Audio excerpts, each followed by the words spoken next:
Giayiva Corja, Eimear Burke here. Welcome to another Fireside Chat. And this is Fireside Chat 145. And as usual, I will begin with a prayer for peace. Gomara Shiakon ar fud na crinne. Gomara Shiakon in our Jaili agus in our Jirha. Gnairi Lin len arcid garmacha, gaumij buikas jiv, je chivdaka is spirit chivdaka. May peace prevail on earth. May peace prevail in our homes and in our countries. May our missions be accomplished. We thank you, guardian spirits and guardian deities. For peace, as the fever of day calms towards twilight, may all that is strained in us come to ease. We pray for all who suffered violence today. May an unexpected serenity surprise them. For those who risk their lives each day for peace, may their hearts glimpse providence at the heart of history. That those who make riches from violence and war might hear in their dreams the cries of the lost. That we might see through our fear of each other a new vision to heal our fatal attraction to aggression. That those who enjoy the privilege of peace might not forget their tormented brothers and sisters. That the wolf might lie down with the lamb, that our swords be beaten into plowshares, and no hurt or harm be done anywhere along the holy mountain. With thanks to John O'Donoghue. So you're all welcome this week. Let me see where you're from. Canada, cloudy Slough. Well, it's been very cloudy here in Kilkenny, and yesterday was just a beautiful sunny day. So, and Ulster, where friendly, wait a second, Hertfordshire, New Hampshire, Dartford, Kent. Hello, Ava from Belgium, and Sean from the Midlands, and Cheshire. Wonderful. Let me just see where other people are from. Dull, London, Keenshaman, Bristol, lovely. We've got Canada. Where else? We got Wyoming. Hi, Liz. And West Yorkshire. There's Catherine. Wonderful. Texas. And great. So you're all and Castlegar, it's Ireland. Great to see some Irish people here too. And just wonderful to see you all here. Brilliant. So let me see, there's a few more. The Wirral, lovely. Colorado, Finland, Holland, wonderful. Brilliant. Glastonbury, Los Angeles, Portland, Oregon, wonderful. Czech Republic, wow. Okay. And we are going to Switzerland today. And let me introduce my guest this evening is Britta Holden. Britta, you're so welcome to this Fireside Chat. Hello, and thank you so much, and thank you for that amazing blessing. Swords to plowshares. Beautiful, beautiful blessing, with a very poignant at this time. Well, absolutely, and it's 2 years since I started doing that. Starting the Fireside Chats with the prayer for peace. And I mean, that's a wonderful one by John O'Donoghue. He's just an amazing writer and thinker and mystic. So you are tell us, where are you in Switzerland? I have never been. So it's a mysterious place to me. So tell us about your landscape. I'm in the Zurich area, but very near to a place called Bath, like Bath near Bristol. Oh, okay. For the same reason, Roman baths, hot springs. So yeah, that's where I'm based now. And I know because I met you. When did I first meet you? I met you in my house. Yes, that was in 2013.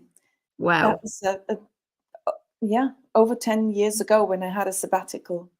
That's right. You were doing I don't know if you're doing a tour of Britain as well, but you came to Ireland. And I remember Stephanie writing to me and saying, here's a woman who's doing a trip and would you meet her? And I said, you stayed with us, didn't you? Yes, it was quite unbelievable because I had been back in Switzerland for a while and I had this sabbatical and really missed Druidry. And at that time, I could just write to the office and say, could you give me addresses of Druids in Ireland? And they just sent you the addresses and the names and the phone numbers. There was no data protection. And I took all my courage up. I thought, I am going to contact this this lady, Eimear, and you didn't know me, and you Yeah. welcomed me in your most amazing octagonal hut in the garden, and with your tower where you have your rituals. Thank you. That was quite an initiation. Oh, well, thank you. And I mean, those were the days, but now with GDPR, we can't do anything like that. So Ricky Gellison says good evening to you. Do you know Hello. Ricky? Do you know Ricky? From Bristol. No, London. No, I don't know him.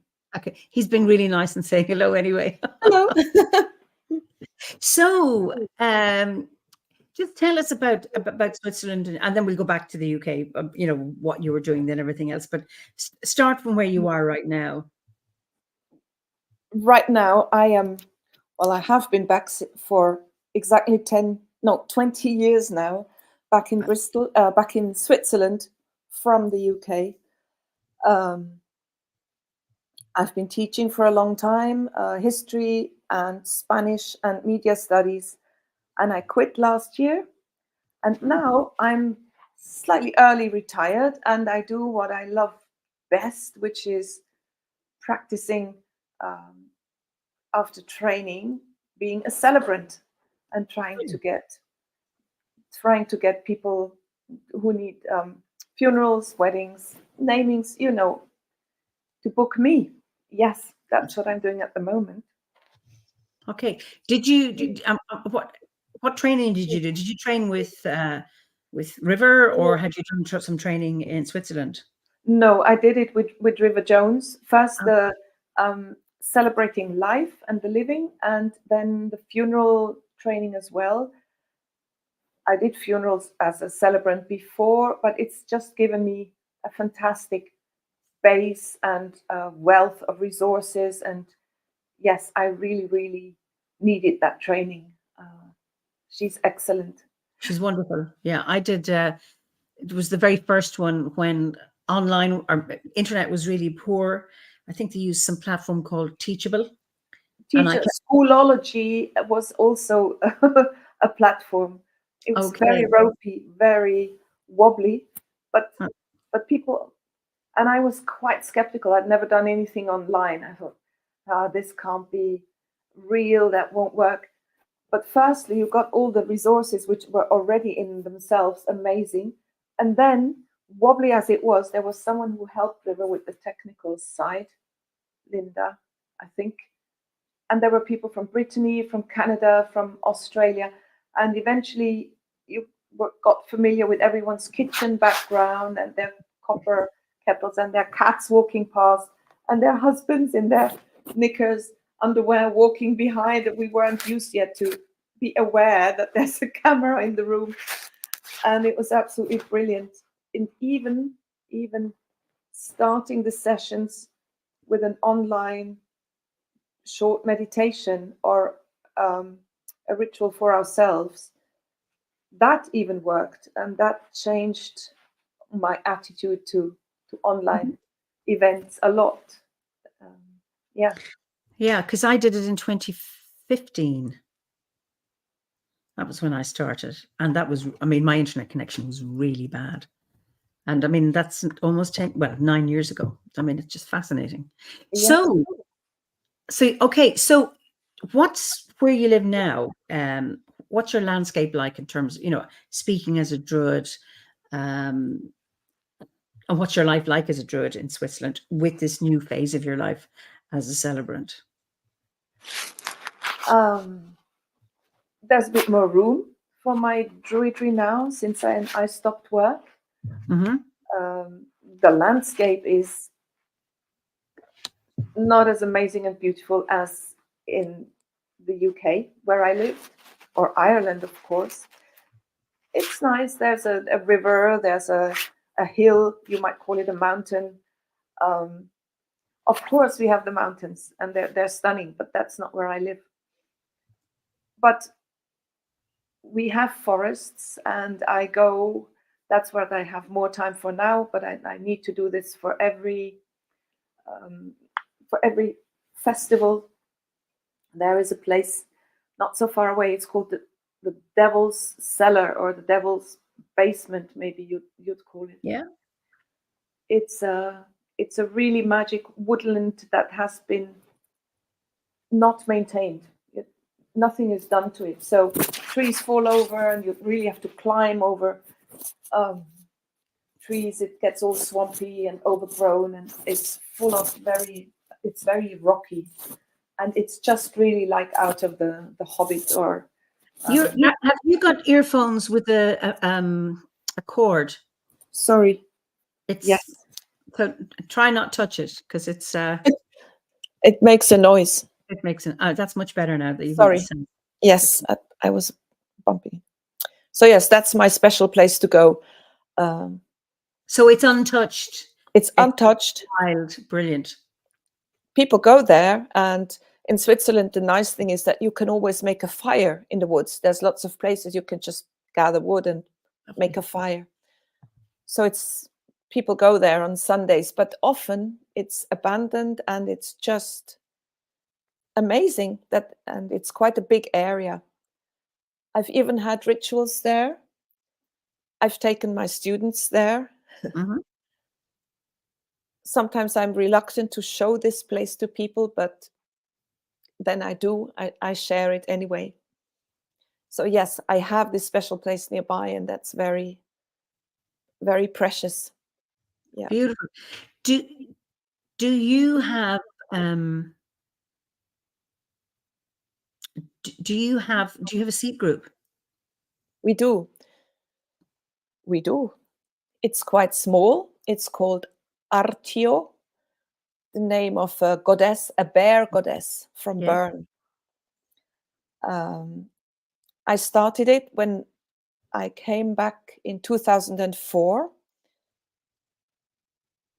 I missed two things about the UK. No, three things: singing, oboe, and obviously my friends. Now maybe they come first. Now the order is maybe not that. And really, I didn't know what to do. Of course, I could practice and be my own solitary druid, but standing in a circle, I was used to that in Bristol, and I was really bereft. Is that what you say? I was really feeling terrible. So again, the office sent me a list of everyone in Switzerland. I wrote to all of them, to all the obodies. Also, the address list, mailing list was still a bit ropey. So a lot of the posts came back deceased, moved. We don't know where this person is.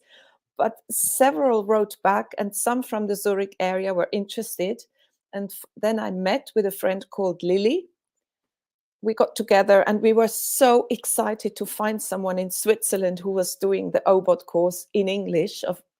And we compared notes, and we went for walks. And we started offering sort of semi-public rituals for Beltane and Samhain. And on the other festivals, just gathering in a small group. And Beltane and Samhain, we have a big thing.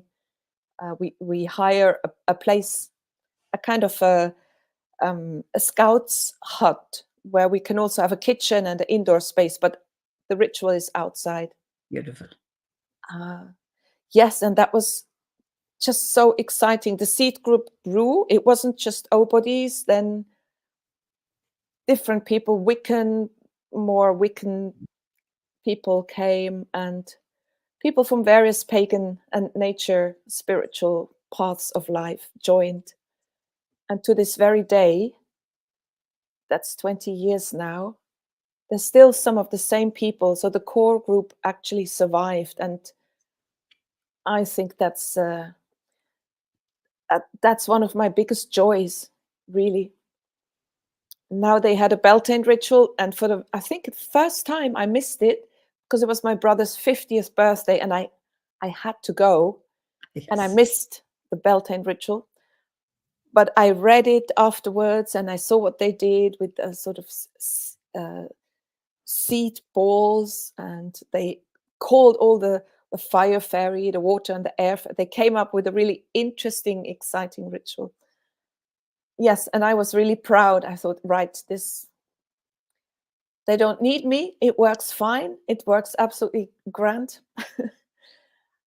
And I'll be there again for Samhain, of course. And it's Yes, great. I mean, that's something, the staying power of 20 years. Well done. Well done. yes. And that when you're away can still continue. And it's open, so it's not totally public. People who come need to tell us how they heard about us and who they know. We don't want any real weirdos or nasty people. Hmm. So we know they are well-meaning, interested, and willing to participate. They can't come and watch. We have a lot of, it's because it's not so known in Switzerland. People who study comparative religions or Hmm. all sorts of people, sometimes they find our address and they say, oh, can we come and film, or can we come and watch? Say, no way. You're Yeah. welcome to stand in a circle and participate. You don't have to take on a role. You don't have to say anything. Hmm. But it's not for a zoo for watching, or Yeah. especially not for filming. Okay. Okay. Okay. So, what brought you to the UK? And is that where you discovered Obod? Yes.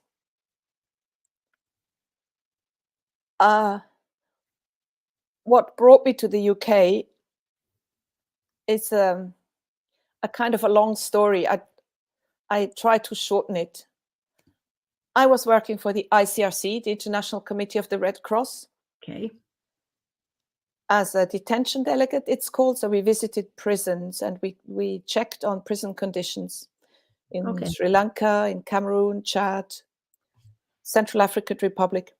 And I met an Englishman. He was working for VSO, Volunteer Service Overseas. And the short version is that we got married. He came with me to Cameroon. And when we came, yes, and then Alice arrived, our daughter.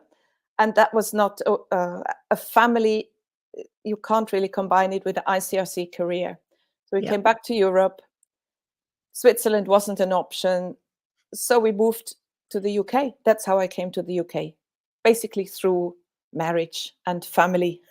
Mm. Yes, we came to Bristol. And there, firstly, I discovered singing, a community choir called People of Note. Someone from Bristol is there. Hello, Bristol.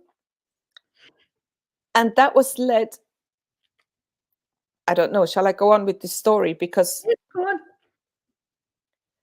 the way I came to Obod,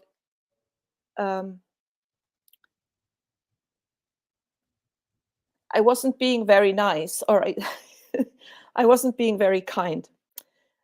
Our choir leaders were members of Obod.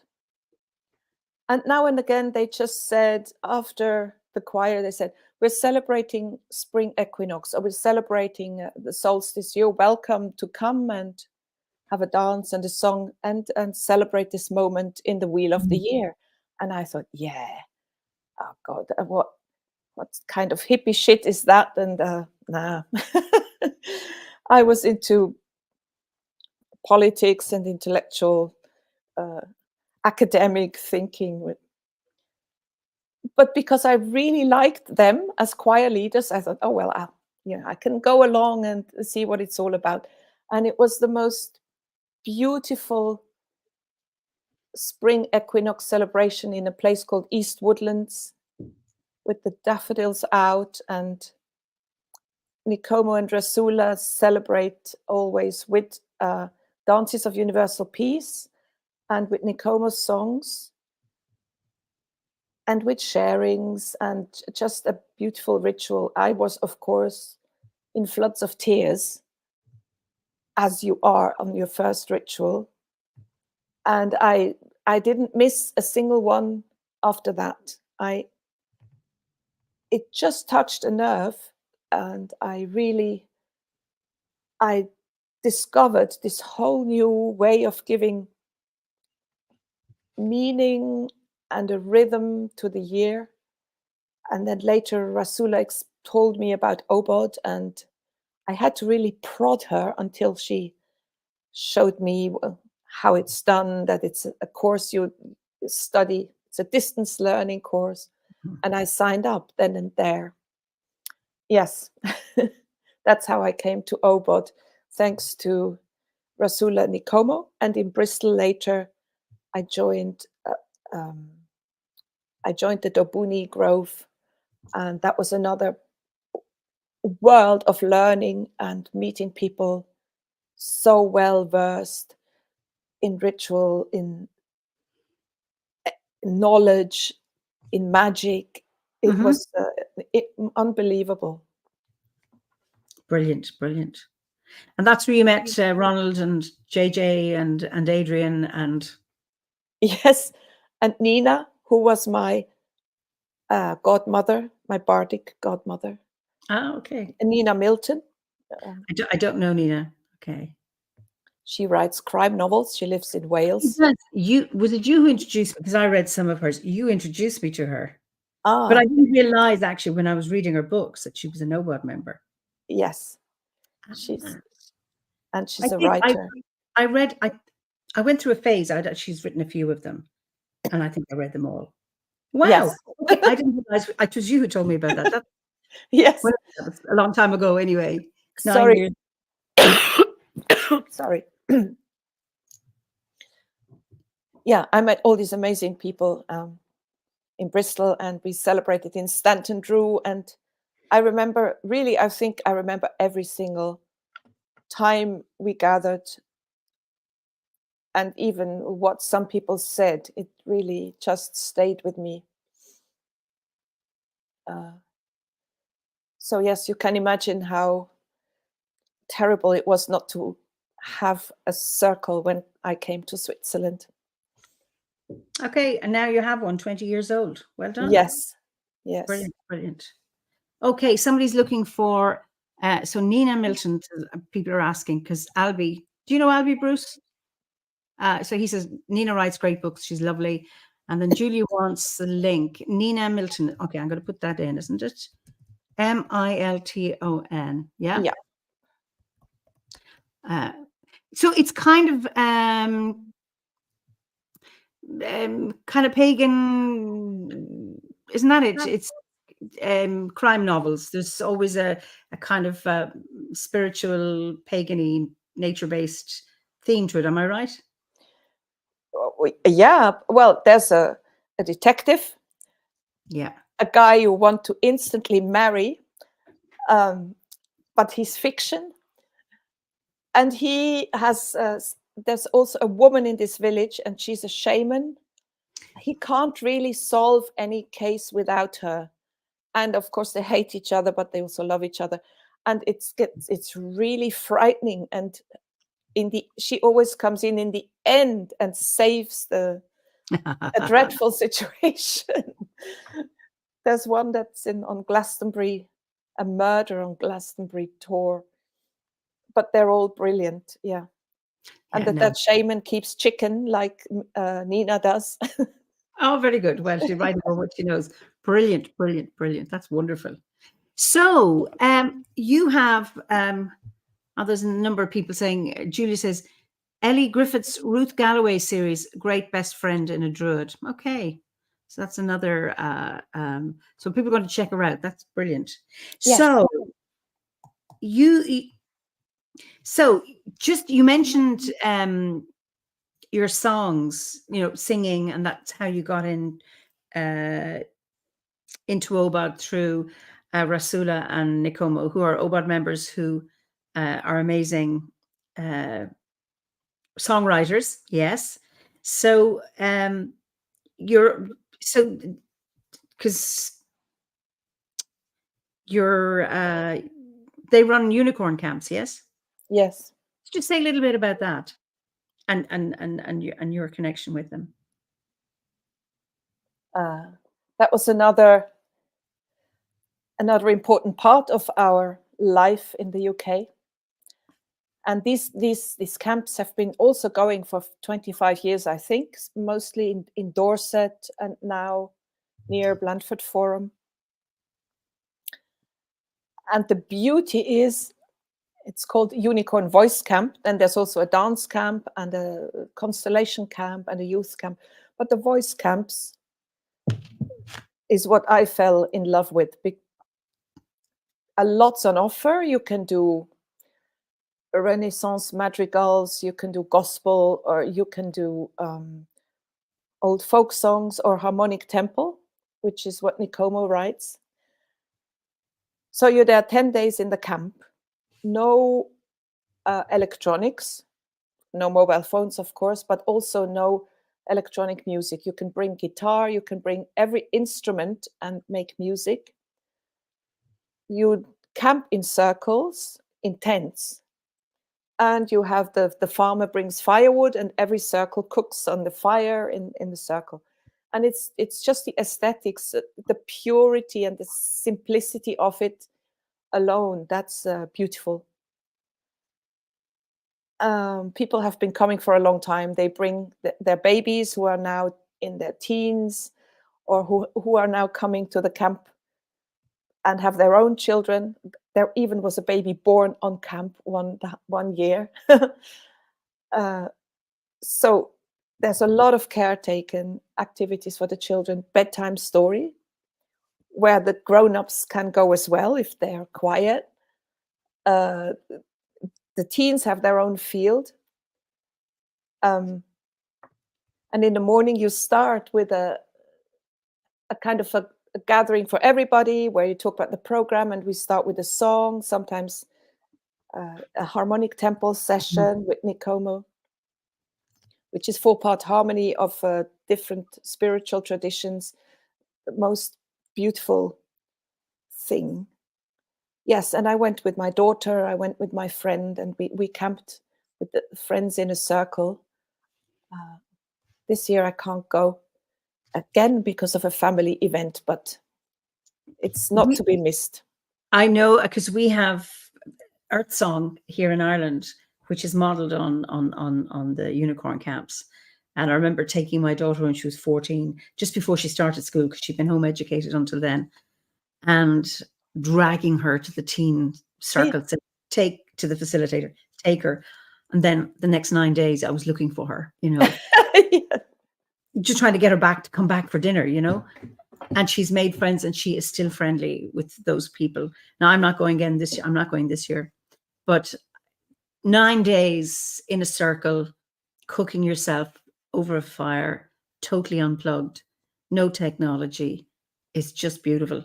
And so it's John Bowker that runs the Earth Song ones, whom you know, and his heart song, and then the dance. I love the dance, and a number of people who go, like Faith and Tony, who are in Unicorn Camp. They come over to the Irish one, and I love the circle dancing. Just absolutely love it.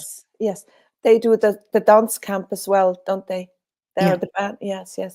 Oh yes, and of course it's safe. You have everything's for baby. You can put your baby down on the ground, and nobody's going to trample your child. It's that sense of no. Just that it's a village. A village of 500 people. On a large field. And you have circles of maybe 20 people, and just a really great place for families. And then, like you say, generations. There's some where you have grandparents, parents, grandchildren. Yeah, and people who are very scared of singing, and by the end of the camp they blast it out, and they are no longer shy of their voice. They find their voice. And Flowers to John, his fire night at the end of the camp was the absolute highlight every time. What he manages to work with young people is beautiful. I've not seen that anywhere else. And I remember how my daughter blossomed on that fire night, because we have the fire night as well, and the Irish one, who just shy. And then, so for people knows that John will choreograph drums and will have a whole performance with, I don't know, maybe 20, 30 people drumming. And then there's a big fire, and people get in and dance around the fire, and it's pure magic. And you're watching people just come out of themselves. And I saw my daughter and her friends just blooming, and the wildness. I mean, you're talking about, there's no alcohol, there's no drugs. This No. is sober people high on dance and sound and all of that. And just what a wonderful opportunity for young people. Confidence. Yeah, thanks for mentioning that. I forgot, that's really crucial. No booze, no drugs, of course. Yeah. And it's also a safe space. I don't know where else you find that, because everything's allowed. You can walk around in your ball gown. You can walk around starkers, completely naked. Nudity is okay. You can paint your body or wear a veil over your head, whatever you like. And it's just amazing. Where else can you find that? That's right. Now, Albie says, we all thrive in such amazing and creative camps. Good to hear of children at camps. We took our grandchildren to one last year and they just took to it. Yeah. I mean, and then Ferdiad's, gosh, I'm missing camps now. Actually, Ferdiad, the last time I saw you was at Druid Camp in 2015, 9 years ago. Oh my goodness. And it's Jane saying missing it as well. It's yeah. And I know OBOD camp stand. I never went to an OBOD camp, just it always clashed with something. And then they kind of morphed into White Horse camps, and they have stopped at the moment, sadly. Yes. And hopefully camps there'll be a new iteration of camps for Druids, because the other camps have stopped as well. So yeah. We'll need camps to accommodate creaking bones and older people. So, yes, just extra soft mattresses. Yes. yeah. And Philosophical says those camps are nourishing to the soul, and I'm starving for one. That Philosophical, I understand that absolutely. Catherine says I must try a camp one day. Yeah. I mean, first it was really only tents, and as people got older, more and more had exceptions for caravans. The caravans were banned to the end of the field because they were ugly. But now half the people need a comfy caravan. So we have to be a bit more flexible. I have a camper van. Ricky says camps can be grand, but I have an allergy to canvas and poor quality air mattresses. So I mean, I bring my van. You're more of a glamping sort of person. I am. Yes, of course. When I brought my van. Yeah, I do. I have a bell tent. Now that's kind of glamping, and I do have a really good mattress that doesn't not one of these blow up ones that as soon as you lie in it, you wake up flat in the morning. So mine, yeah, it's wooden. It's one that it isn't inflatable, so it's solid. But yeah, it's great fun once you can do it and to be out. I remember doing 2 camps with a week, 2 camps, one after another, except a week in between, and the weather was glorious, and I did not leave the field for 9 days. Yes, but this is just bliss. But it takes quite a while. It's such a culture shock coming back. Yes, it is. Even crossing the road and people being in a hurry and in a and bad not mood. with smoke. Because I know you don't wash everything and you think, oh, no, that's fine. I don't smell any smoke. And then 3 weeks later, you open a cupboard and there is your thing from camp. And it's like, oh, my goodness. It's just like I've come out of a smoked salmon shed or something like that. So, and Sean McCann, I grew up in Scouts and now I'm an avid hotel camper. I need to change that someday. It's brilliant. And then Sean says those community events are such a life changer. Attending Aisha and getting to actually talk to people and see the humanity and fun behind the spirituality really took me out of my box and made friends for life. Absolutely, Sean. Yes. It's brilliant. And Ricky says even a bell tent needs a candle chandelier, and I have a candle chandelier, except I'm too short to be able to get up and down with the night lights. It's like so I had to stay get that unless I have a special chandelier servant or something to light them for me because I can't reach up. But I gained confidence in cooking for more than one person. I don't mind preparing food, but I never want to offer it to other people. And in the camp, it's just your turn. And Yes, they and all you ate were. it, and they all were happy, and that was another great experience. I can make food for people. And my father always said eating outside food, no matter what it was, tasted so Yes, much it's better. true. So it's interesting. And when you're there, there's an ethos of you don't waste anything. Um, you And know, there's no meat. There's well, in the unicorn camps, is it just for vegetarian? for health and safety reasons, there's no fridge, so you don't want to bring Yeah, I meat. mean, generally there isn't, but it's not by policy. It's just about being practical, um, having food that isn't going to go off. So Yeah. yeah, brilliant. Yeah, brilliant. And philosophical. I actually love cooking for retreats, but not for myself. You know, Harold, my husband was like that. He would cook for everybody. But if he was on his own, he'd just eat out of the fridge. Where I'll cook for others and for myself. But okay. So Oh, I love cooking for myself. I just don't think other people would want to eat it. But by now, I'm more confident. I even invite one or two people for food.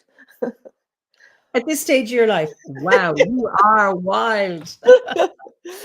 No, I admire people who can just cook for a table of 12 or 20, without panicking. Yeah. I've done it. I haven't done it in recently, but I used to. Used to do a lot of cooking. But anyway, Ferdy says one of my favorite camps was a yoga camp near Glastonbury, and I'd spend the week on kitchen duty cooking for everyone. Well done, Ferdy. Wow. Brilliant. Yeah. So, you okay? You're going to sing a song for us, aren't you? I don't know if it works with if you can hear me. I'll gladly try. Will that work with that sound? Yeah, I can't see why not. So, it's a very short song, and I use And it. It's one of Nicomo's songs. Yeah, it's the text is from that very famous Irish blessing, deep peace of the running wave to you. Yeah. So it's just 4 lines from that long poem. He put music to it. He put various versions of music to it, and I use it as a blessing at the end of a funeral, when we put the urn in the earth, or as we scatter the ashes. It's like a final blessing after the funeral. And just in case anyone is overhearing this and thinks you're breaching copyright, you have permission to sing this, don't you? Yes, yeah. And there are lots of people who love it, so you're getting loads of support already for for your song. I know, Yeah. I still would appreciate it if it wasn't. Well, I know it's being recorded, but my voice is not ready right now, so it's not an official version of anything.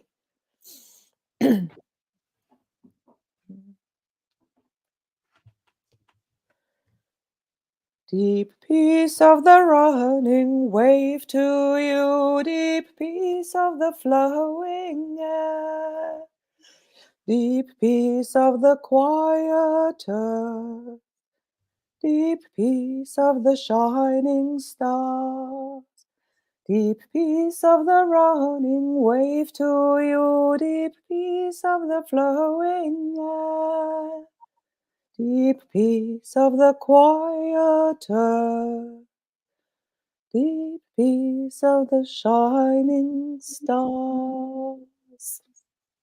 Very nice. Very nice. Very nice. I mean, I love that poem. It's just beautiful. It's a beautiful blessing. Yes, it goes on and on with lots of wishes. And you're getting nice response. So, and Ferdy, it always assures. So, Gabriella says, lovely. And Ferdy, it says, it's the Fireside Chat sessions. We're always an appreciative audience. That is so true. Absolutely wonderful, said Sean. You're getting loads of affirmation here. So, thank you for taking the courage to do it. Yeah, I think I'd rather do it in a better quality, but that was gave you an idea. Beautiful, beautiful, beautiful. So, and like lovely, says Philippa, no need to be shy about your voice. A simple, gentle song. Lovely. Thanks so much. Quite melodious. Wonderful. So, I'm well, thank you actually so much. very out of voice because this whole week I've been in relentless rehearsals from morning till evening of a Brahms Requiem that we're singing Friday, Saturday, Sunday. It's with a big orchestra, and we've just been singing so much. So my head is full of Brahms right now and Requiem. Beautiful, beautiful.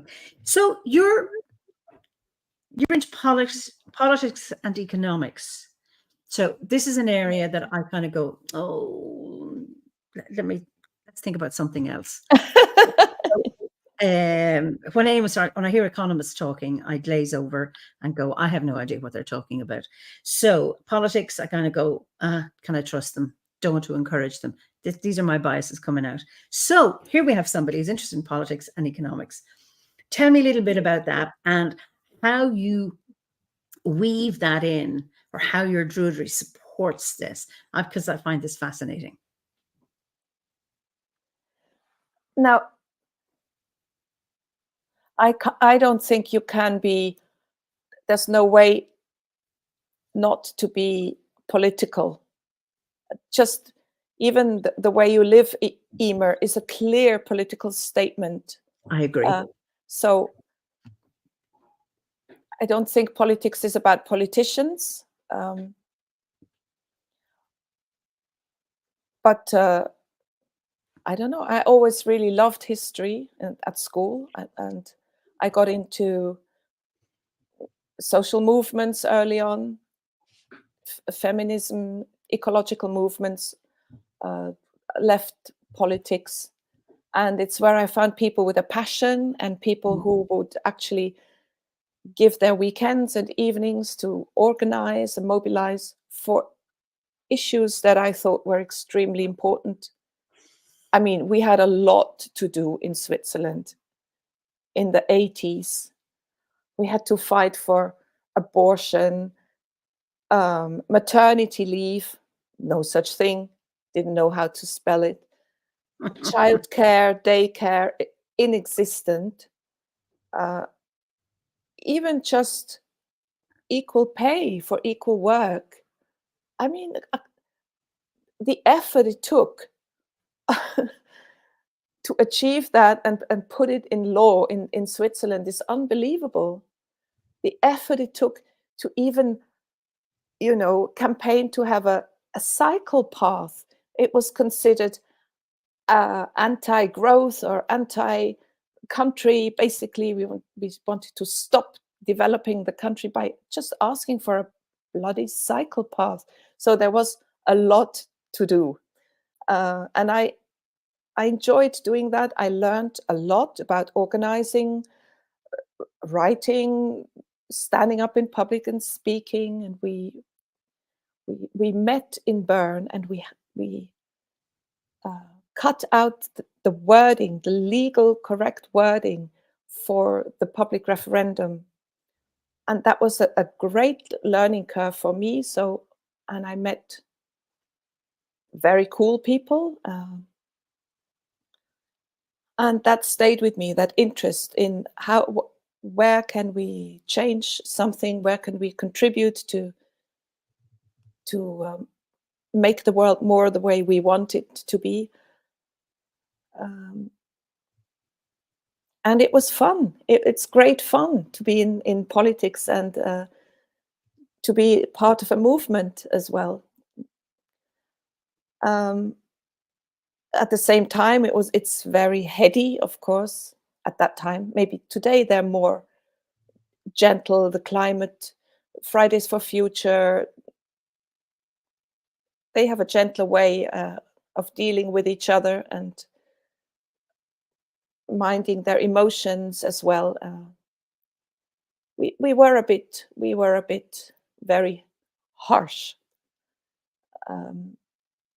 We wanted to be tough, and we wanted to be seen to be tough.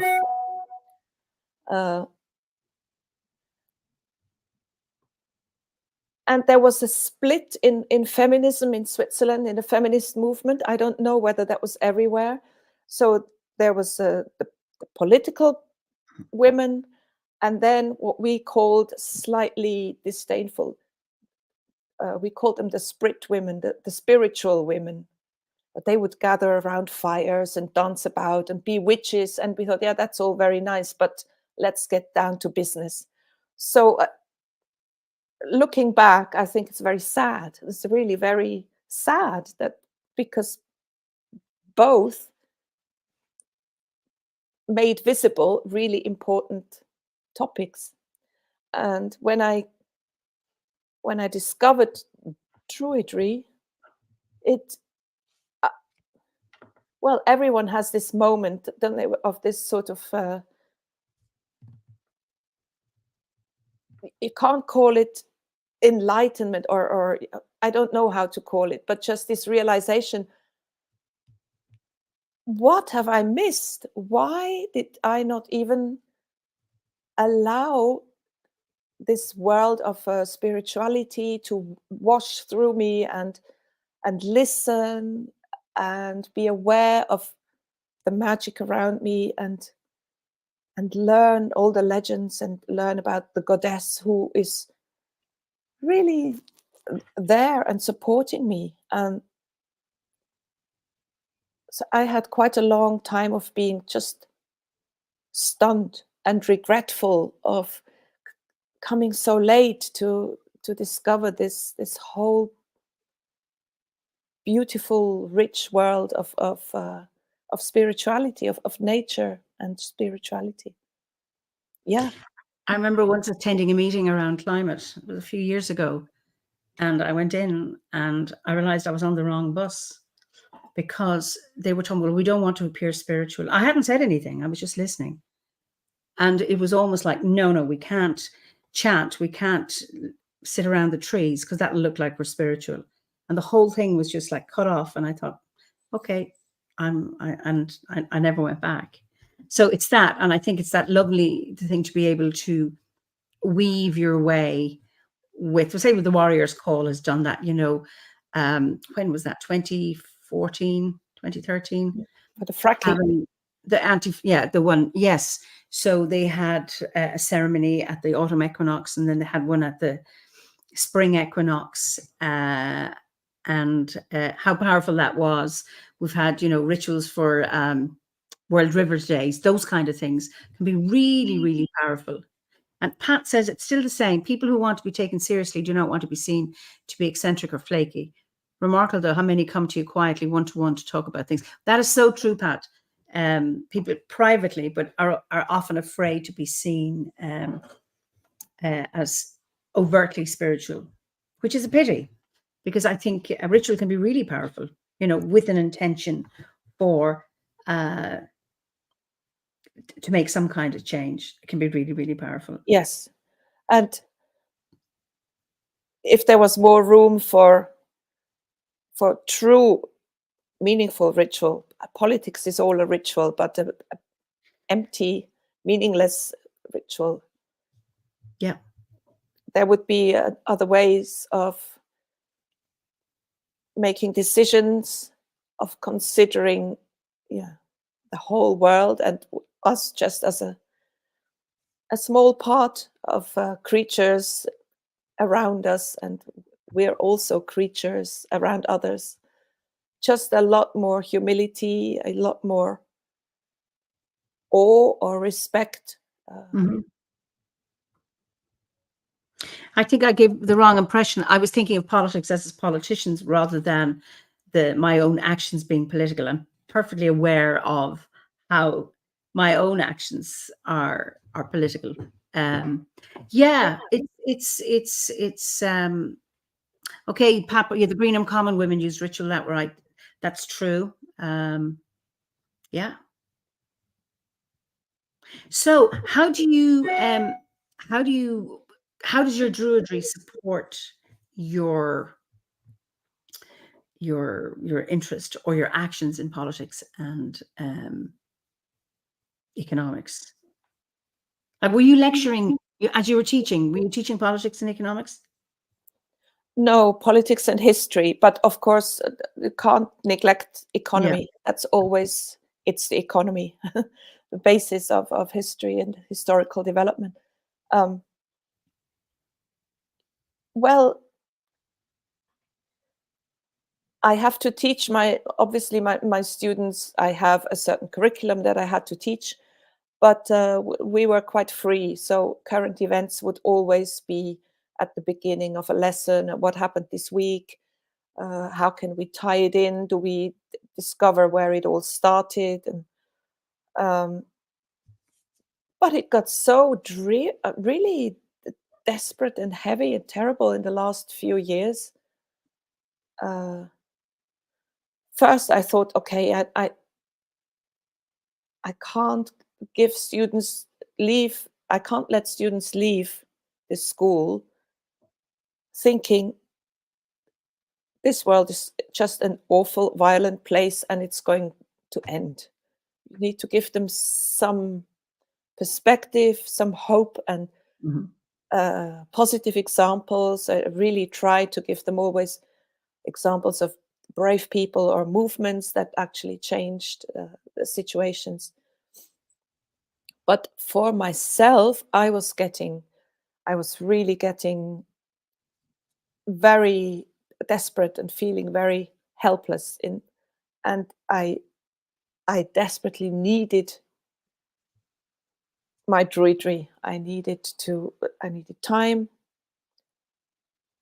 to go through the Versi, to do my own ritual, to go in my own sacred grove and to connect, to get advice. Or this sounds a bit awkward. I'll just ask Bridget for support and for strength and kindness, and not, what I needed it most is to avoid getting cynical, sarcastic and hard, and to keep a softness and to keep an open heart. I needed to get very often and be close to druidry. Does that make sense? Yeah, I don't know. Yeah, and I'm just seeing Blake here as we must always take sides. Neutrality helps the oppressor, never the victim. Silence encourages the tormentor, never the tormented. That's Ellie Wiesel. Yeah, but I think there has to be an ability, and it's not always oppressors versus victims. It can be, two opposing worldviews. And unless you can have a willingness to step into the shoes of the other, there's never going to be the ability to mediate two sides. I think is really, really important. That's one strength I have, is ability to see both. But that's also a weakness, because sometimes I can't decide. If I had to make a choice between two things, if I've been at a committee and you're voting on something, I go, I see that. Yeah. That argument is also convincing. Now, which am I going to do? Because I see both. And Pat says, not sure about always taking sides. Sometimes situations are complex and nuanced. I agree with you, Pat. People piling in, not without being fully informed, aren't helpful. I remember people joining in on sides in Northern Ireland did so much harm. Absolutely, Pat. So I think there's something around being able to step in to the shoes of the opposing side. It doesn't mean you're agreeing, but it's taking a glimpse in. And maybe you have some kind of understanding. I'm not talking about, invading and killing and all of that. But what about the conflicts in our own lives, in our own situations, about being able to see both sides? Because it all starts with us.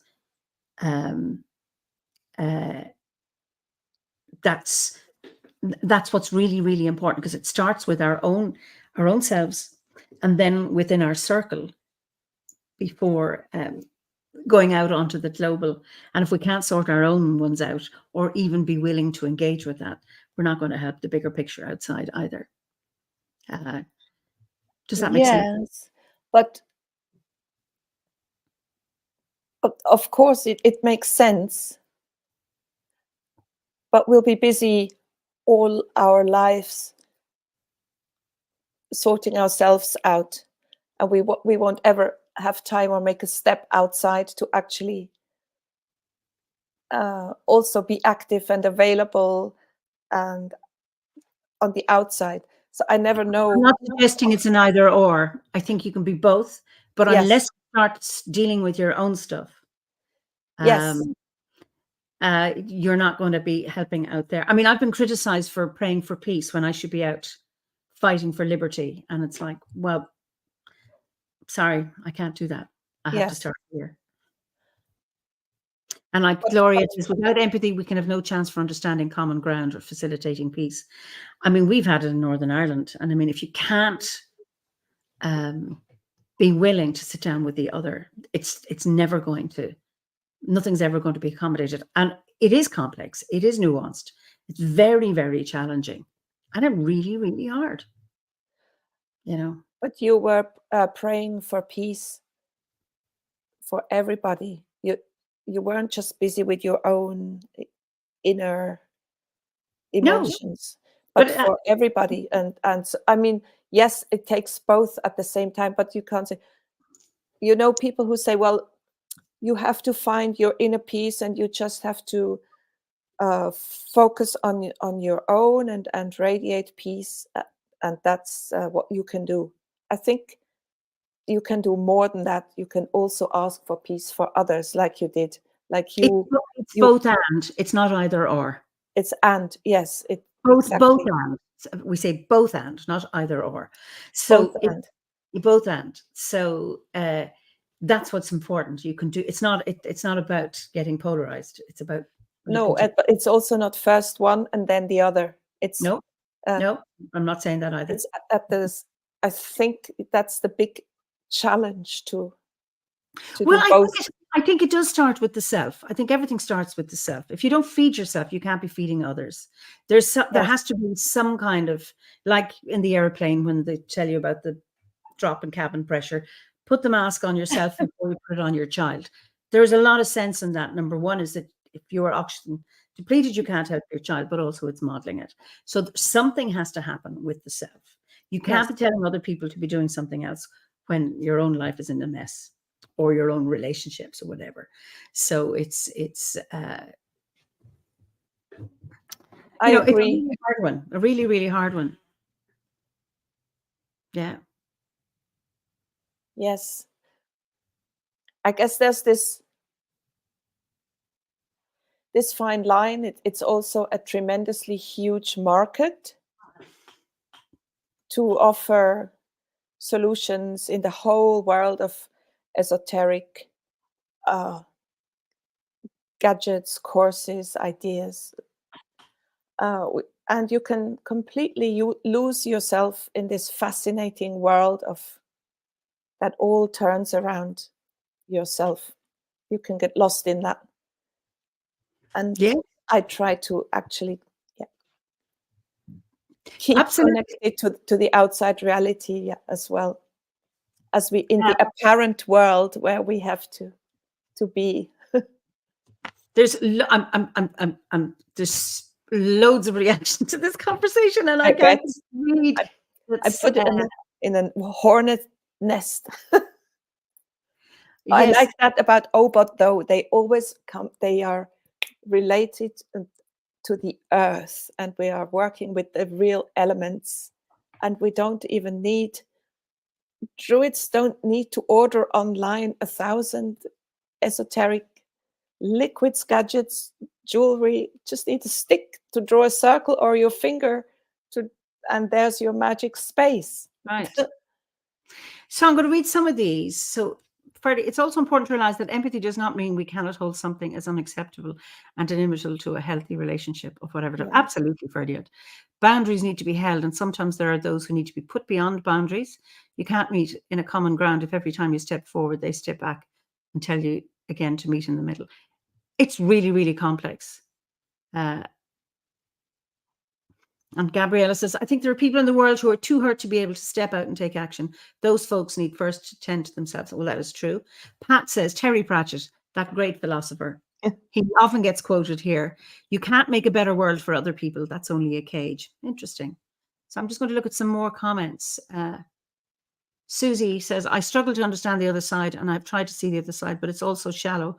I'm not hearing real solutions for all, just solutions to help egos.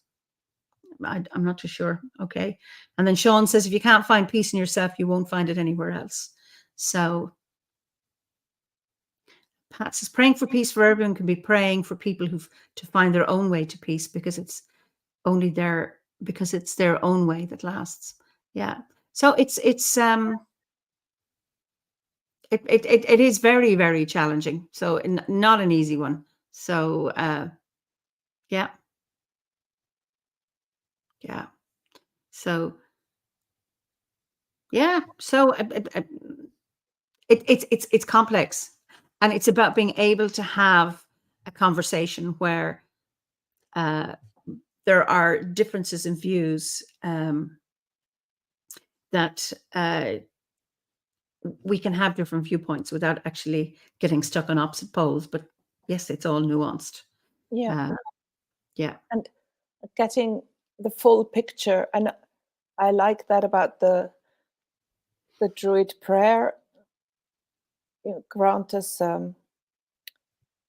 knowledge of justice, and in the knowledge of justice, the love of it, and that means for everybody. The love of all existences. I see. Yeah. So Pat, this is on the 5th province. So we have 5 provinces in Ireland. Well, 4 provinces, but the Irish for province is Cuigu, which means a 5th. The 5th province, it's this where we meet in the middle, and I'm just quoting what Pat says here. Mary Robinson on the 5th province. Mary Robinson was former president of Ireland. The recent revival of an old concept of the 5th province expresses this emerging Ireland of tolerance and empathy. The old Irish term for the province is that's Cuigu, 5th. And yet, as everyone knows, there are only 4. I just said this, and I didn't realize she had it written here. Geographical provinces. So where is the 5th? The 5th province is not anywhere here or there, north or south, east or west. It's a place within each one of us, that place that is open to the other. So they must have run out of space, Pat. I don't know what else is written there. So it's important. And Blake says nuance is a necessary druid skill, which I agree. And Sean says, and learning to exist in the eye of complexity is a spiritual practice, and one I would argue is common to all religions. Yeah. So yeah. So it's and I mean, I was asking, my question was, how does your druidry support you? And it's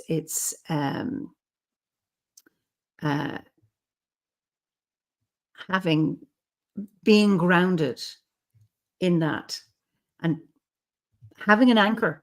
And that's where yourself starts. If you're not anchored on this earth, then you can fly off, Yes. And you need that. The task of the druids is also service and giving advice and being listening to all sides. Well, advisors to the king, the druids were. So it's one of our tasks is to be of service, and to do that well, we need to be absolutely calm and grounded in ourselves. Also aware that it's not about ourselves. If we want to be, say, not with a great sign that says I'm a druid, but just being a druid at heart while in society, while out there. Absolutely, absolutely, absolutely. So what, of all the concerns in the modern world, what is one that jumps out for you? Oh my God. Here's your soapbox. Up you get on it now. Tell us.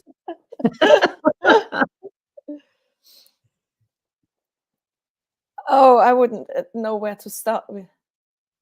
But definitely, I would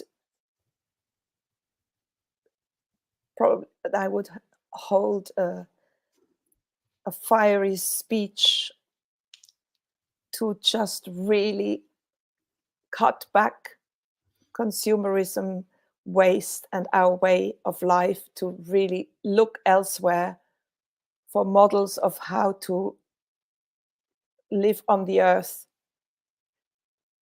gratefully and cherishing everything we're offered.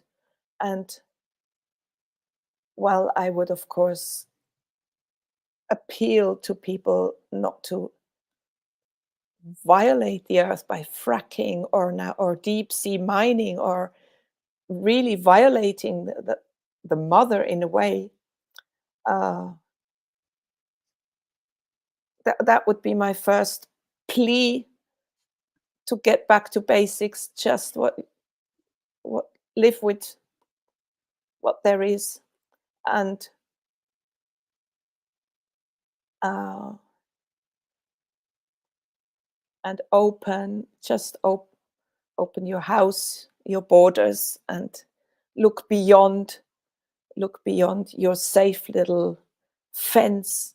Particularly in Switzerland, we're so afraid of being invaded by asylum seekers, and we're one of the wealthiest countries in the world. It's absolutely shaming for Switzerland to be frightened that there might not be enough. There's enough for a lot more people. Yeah, so that would be my plea. Do you have many? Are your borders open, or are they closed? Is it hard to get in to Switzerland, you say, as an asylum seeker? Yes. Okay. Well, you go through the usual questioning and the usual procedure. If you qualify as a refugee, yes, you can stay. But being a country, what's that called? A country with no sea. So Landlocked. a landlocked, obviously they've come through another country. And if that's a country, you could throw them back to another where they've come from. They'll try that. It's a bit complicated, but yes, there are obviously every village is obliged to take so and so many refugees. They are just distributed in the country.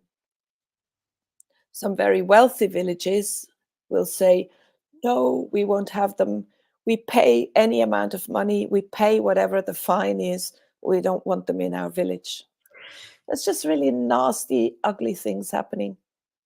And we started teaching German courses to young people from Afghanistan, Syria, Eritrea.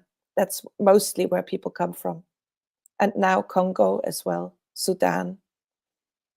So we organized these lessons because the commune, who has a lot of money, it's a fat, wealthy place, they said, no, we don't want them to get too comfortable. Then they want to stay. They can't have a German course until their whole procedure is finished and they know what the decision is. We said, no, from day one, we want them to be welcome and to be busy and have somewhere to go in the morning to class. Yeah, I like doing that work. It's really painful. I mean, we do have people coming in, and now a lot are coming in through the border in the north because they're not allowed in the UK, so they come through. Our problem is there aren't enough houses, and we have people, we have asylum seekers camping over the winter on the streets.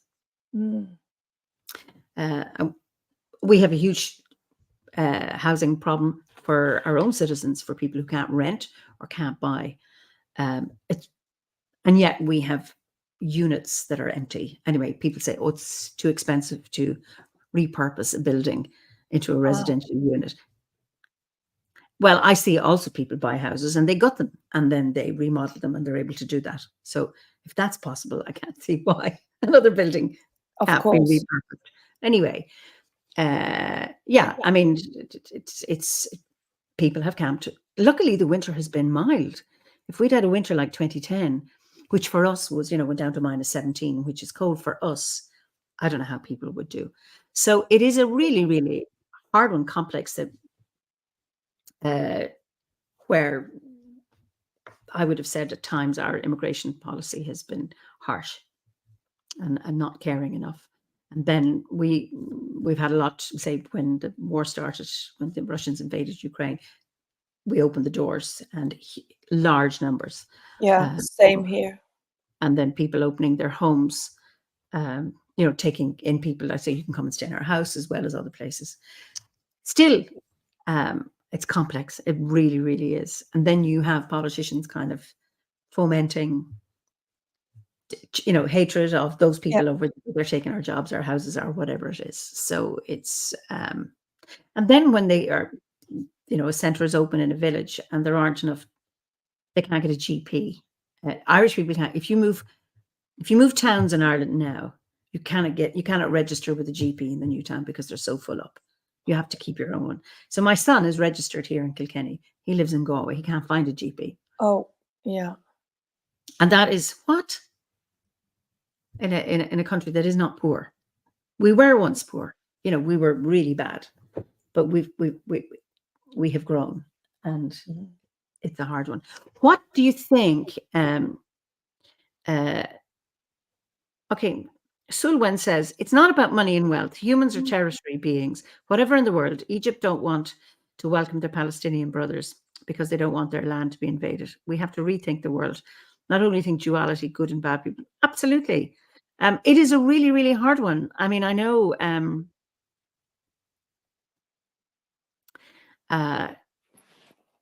Morwen says, I understand to help is good, but there are those that have other motives to come into countries. That is everywhere. People have migrated since our ancestors first came out of Africa. People have always moved and they want a better life. So some say, actually, the grass is greener over there. I want to go over there. Others say, we need to flee because we're going to get killed if we don't. So, or there's been a mudslide, or the ice age is following us. We need to go to a warmer climate or a cooler climate or whatever it is. There are various reasons why people move, and we've always done it. And to assume that there's a purer motive for moving than another one, I think is a hard one. So, yeah. So, Pat, you're right. We all have asylum-seeking ancestors. And it's about that. But when it's about recognizing when we have enough, but also doing enough for our own people, so that if you have local people in poverty, and then you foment hatred and insecurity and fear, then you have problems. But my experience is that often the less people have, the more generous they are. Yes. And the more people they have, the less generous they are. Yeah, you know what I mean? And it's really, really hard. Yeah, it was philosophical. Says, I believe most, if not all, our most urgent problems, including xenophobia and other fears, can be traced back to the all-consuming greed of our society. Yep.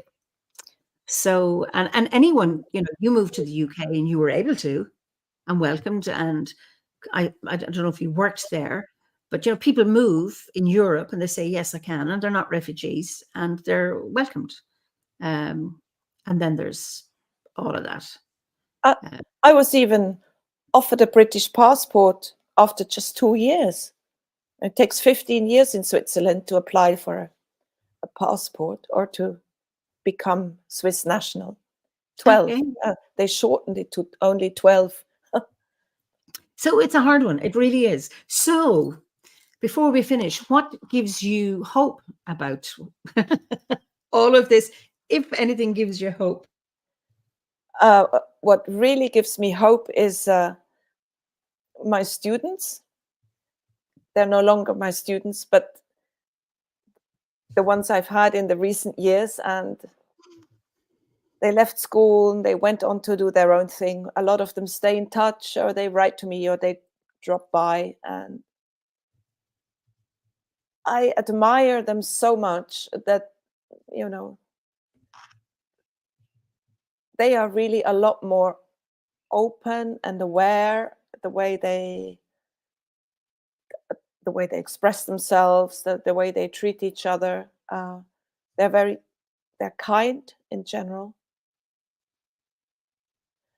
They're passionate about a cause. Um,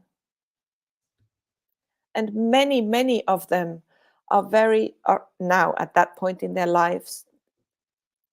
They're happy not to want everything, buy and order Amazon and all these online shoppings. They're very aware in their choices they make, how they eat, where they exchange their clothes, where secondhand, and it's just their way of life that gives me really great hope.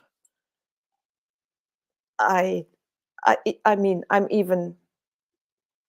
live more I live with more luxuries than they do. Yeah, they're 20, but still, it's not that they say, "Oh, now I don't have anything, but as soon as possible I'll get a car or I will fly around the world." But they have really different aims, and yeah, I admire them for it. They give me hope. You know what's really interesting? I was talking to a few people who are older than me, but I was brought up, don't have too many lights on, don't run the tap, and from a country where there's water everywhere. Everything has to be repaired, reuse. That was the culture in which I was brought up. Yes. And my mother 2 years ago got rid of she had to change her washing machine. She'd kept it for 40 years. 40 years, that's a good quality.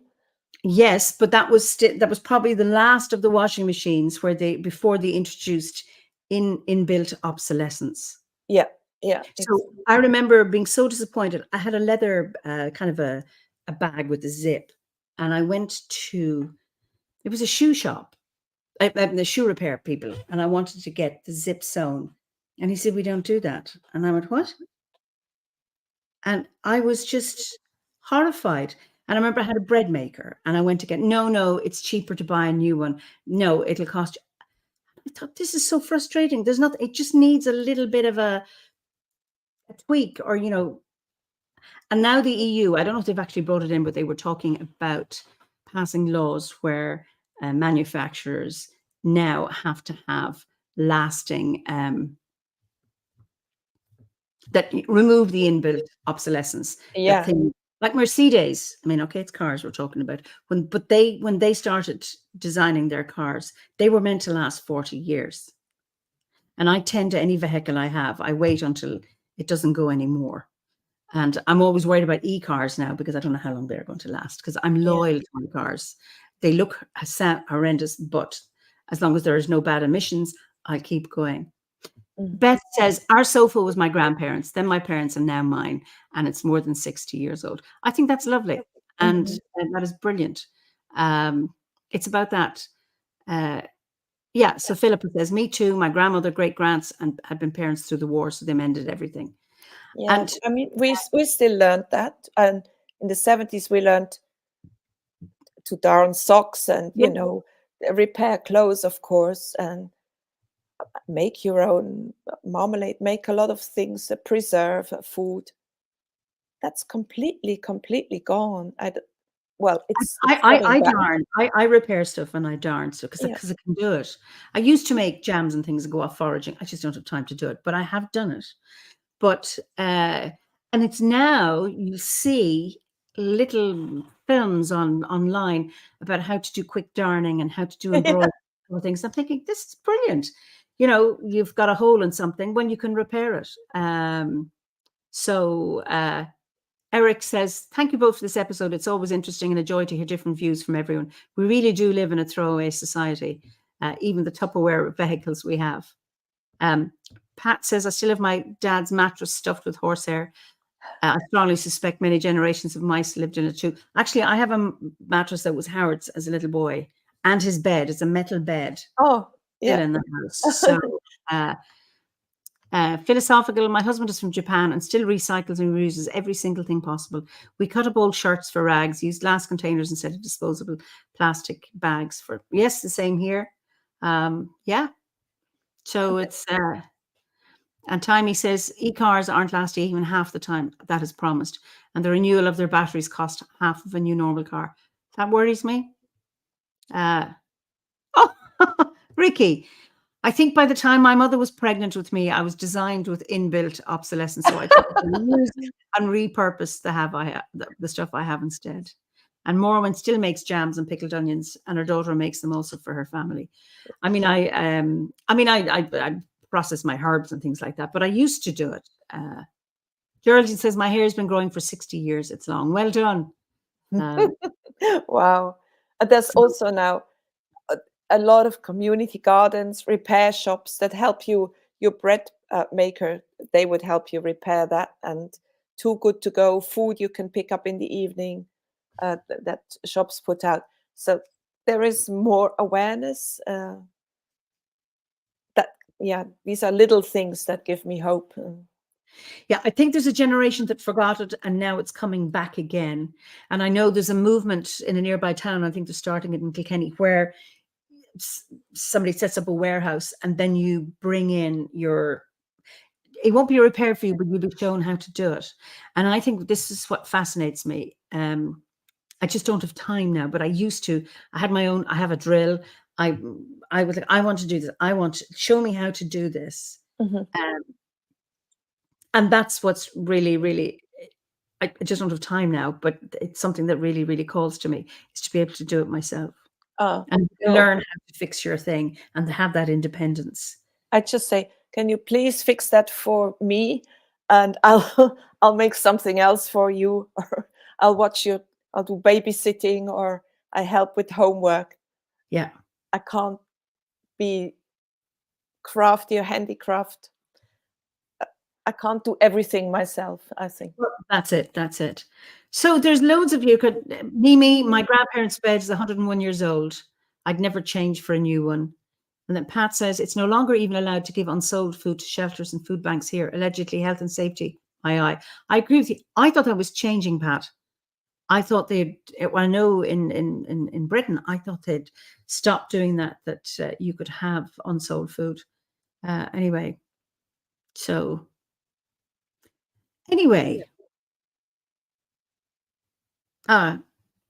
Freddie, it says the generation didn't forget it. Education was underfunded and they weren't taught it. Anyway, it's now that we're talking about it, it's time to re-educate educate people about repairing things. I get a kick out of it, that something has. I was doing domestic archaeology because it has to happen from time to time in my house, and I found a wax coat that was moldy and a wax jacket. I don't know how long it had been there. I took it out and I removed all the kind of the mold that was on it, and then I went online about redoing up wax coats, and I went onto the Barber. Is it Barber? Burberry, whatever website, and they said they will repair everything if it's one of their coats, and people have been buying them for £10, we'll say in a charity shop, and then for 75 they get everything repaired because these are now items that you keep. And I got wax and I waxed it, and this is what I do, and I have wow and I found that I get such a kick out of it. Barber, thank you, Pat. I couldn't and I just get a kick out of it. Great. Doing it. So little bits, small little things. Yeah. So Ricky says, or Phoenix, we have to get rid of planned obsolescence and start building things to last again. That's what the EU are meant to be doing, but yes. Yeah. Anyway, so we're coming to the end of our chat, and we could be talking to you all night. So my last question is always, what is your favorite season of the year, and what is your favorite festival on the Wheel of the Year? Well,